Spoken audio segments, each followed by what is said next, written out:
I mentioned how I was going to read from Jeremiah 50 and 51 and Ezekiel 16. I think I'm going to read from the book of Revelation instead, but I'm going to mention a couple of things I want to mention, like in Revelation 18, verse 21, it speaks about the destruction of Babylon the Great. And it says, verse 20 says, "Rejoice over her, thou heaven, and ye holy apostles and prophets, for God hath avenged you on her. And a mighty angel took up a stone, like a great millstone, and cast it into the sea, saying, Thus with violence shall that great city Babylon be thrown down, and shall be found no more at all." And you compare that to Jeremiah, the 51st chapter, the very last verse.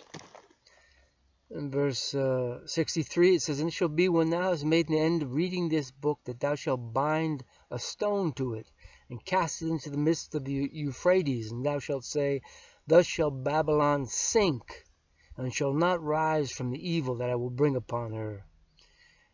And they shall be weary." Thus far the words of Jeremiah. And there's another part in there where it says, "Come out of the midst of Babylon." And of course in Revelation it says, "Come out of her, my people, if you do not share in her plagues." And there's a part where it says she has fallen. And there's many scriptures. I've written a bunch of them down, but I'm not going to go over all of it. But if you read that book of Jeremiah, you'll see that God is definitely making a link from ancient Babylon, that city of Nebuchadnezzar that destroyed God's people, the Jews, at that time for their sins, you know. But Babylon the Great in the book of Revelation. And I was going to, and the point of that is that there are some people that believe that Babylon the Great is referring back to the Tower of Babel. You know, they say this empire of false religion, which doesn't exist today. You know, at that time you might have called it the empire of false religion in the earth, the Tower of Babel. I guess they worshipped Nimrod and had all these things. But when God dispersed the people from there, they never regathered again. That's gone. There's a new Babylon, Babylon the Great, which is not based on outward things like a fish hat or images of triune gods and mother and son worship, which was probably Nimrod and things like that. And the fish god Dagon they worshipped, you know, and you have the Pope with the fish hat on and all that kind of thing. But these were dispersed from the Tower of Babel, and they took a lot of the symbols and traditions. People don't even know what they're about anymore, you know. So it's lost its meaning. But Satan has an agenda, and it means something. He has a purpose, and he has it's the mind of Satan that is so evil. His hatred for God. And his desire to lead all men away from God. And that's what Babylon the Great does.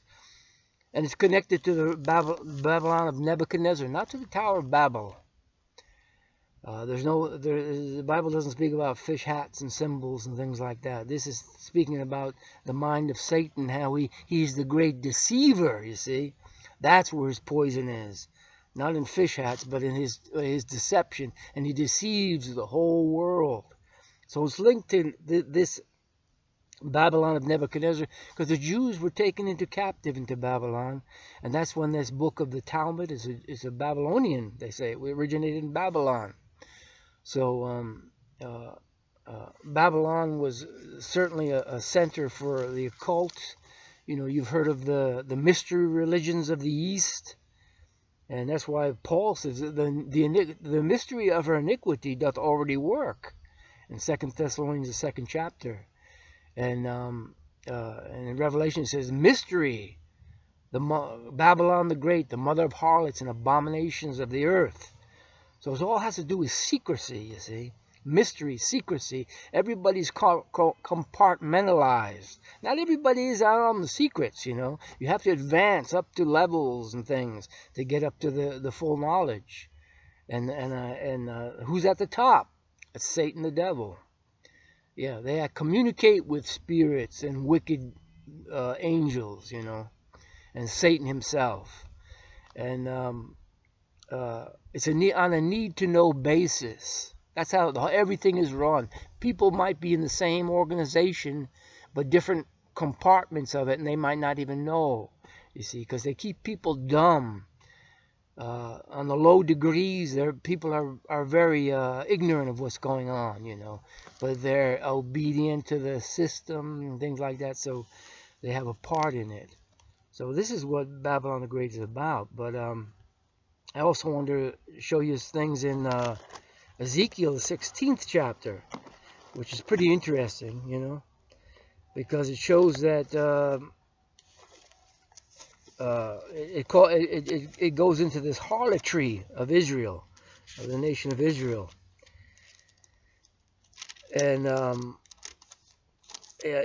starting off in verse 2 of Ezekiel 16, it says, Son of man, cause Jerusalem to know her abominations. Thus saith the Lord God, Yahweh, Jehovah, unto Jerusalem, thy birth and thy nativity is of the land of Canaan. Thy father was an Amorite, and thy mother a Hittite. You know, even from the beginning, they were adopting the ways of the nations around them. They didn't want to be God's people. You know, they had the greatest opportunity ever, and they wanted to be like the nations around them. And I even saw this as a young kid because I had Jewish neighbors, and you know, I realized, and my father told me, I said, what does it mean Jewish? And he told me that they were God's people, you know, and in the land of Israel, they were his chosen people. And I saw clearly, even at 6 or 7 years old, or 8 years old, whatever it was, I saw that they didn't want to be God's people. They wanted to be like everyone else. In fact, they even got worse, you see. It's like verse 22, verse 21 says, Thou hast slain my children and delivered them to cause them to pass through fire for them. And in all thy abominations and thy whoredoms, thou hast not remembered the days of thy youth, when thou wast naked and bare and polluted in thy blood. And it came to pass after all thy wickedness, woe, woe unto thee, saith the Lord, Jehovah God, that thou hast built up thee an eminent place, and hast made thee a high place in every street, and hast built up a high place at every head of the way, and hast made thy beauty to be abhorred, and hast opened thy feet to every one that passed by, and multiplied thy whoredoms. Thou hast committed fornication with the Egyptians, thy neighbors, great of flesh, and hast increased thy whoredoms to provoke me to anger. In verse 28, thou hast also played the whore with the Assyrians, because that was unsatiable. Yea, and thou played the harlot with them, and couldst not be satisfied.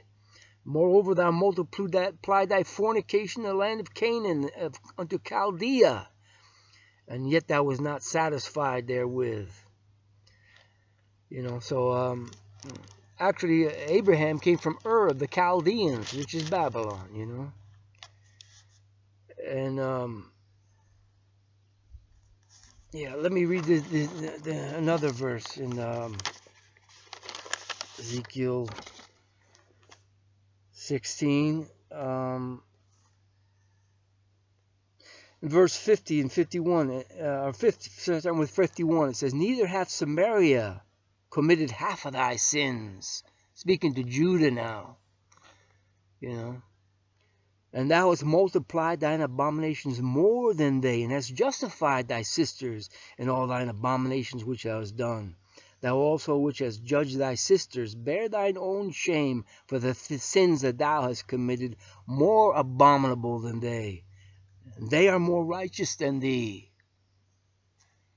Yea, be thou confounded also, and bear thy shame, and that thou hast justified thy sisters.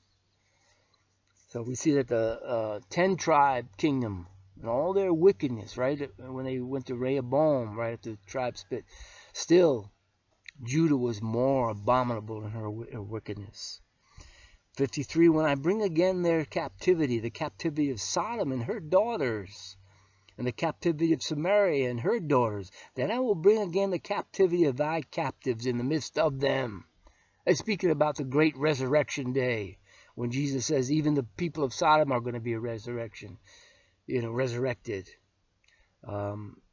Yeah, around Matthew 12, I think it speaks a lot of that. Thou mayest bear thy own shame, and mayest be confounded in all that thou hast done, in that thou art a comfort to them. When thy sisters Sodom and her daughters shall return to their former estate, and Samaria and her daughters shall return to their former estate, resurrection, then thou and thy daughters shall return to your former estate. For thy sister Sodom was not even mentioned by thy mouth in the day of thy pride, before thy wickedness was discovered, as at the time of the reproach of the daughters of Syria, and all round about her. Okay, so still God remembers his covenant, and those of Babylon suffered also. I mean, the Jews who are Jews, but suffered also in nature by the treatment given to them by the part of Israel that was really into the Babylonian satanic mindset and teachings, and she's suffered. I remember there was in World War II, the United States wanted to bring all the Jews that were suffering under Hitler into the United States to give them refuge, and it was the Jewish Zionists that stood up against it, And yet the Jews are such a tight-knit group because they're not allowed to marry outside of the Jewish race, or else they're disowned, So this you have sort of a fear. They have a fear of leaving their people, even though treated so horribly by them, because where will they go? The whole world is wicked, And so, yeah, I'd like to read from Revelation, starting with the 17th chapter. And I think that's more pertinent for today. Seeing we live in the time of the Christian time, and